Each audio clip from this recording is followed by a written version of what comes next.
How to reset camera settings on iPhone. Hello everyone, I am Bishaka and welcome to our channel. I will take you through the step-by-step process on how to reset camera settings on iPhone.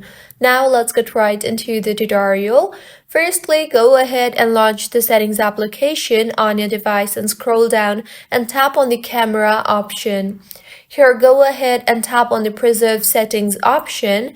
Now, toggle off all the buttons in here, that is, toggle off the button for camera mode, creative controls, depth control, and live photo.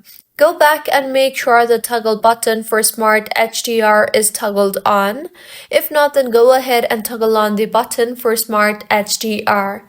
In settings again, tap on general and then on background app refresh and make sure the background app refresh for camera is toggled on. In general again, reset all settings. Tap on general and scroll down and tap on transfer or reset iPhone, then on reset and then on reset all settings. Enter your passcode and reset all settings.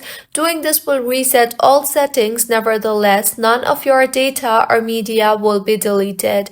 Your iPhone will take an auto restart now, and by now all your camera settings will be reset. If you find this tutorial helpful, please make sure to like the video and do subscribe to our channel for more contents like this. Thank you for staying with us until the end.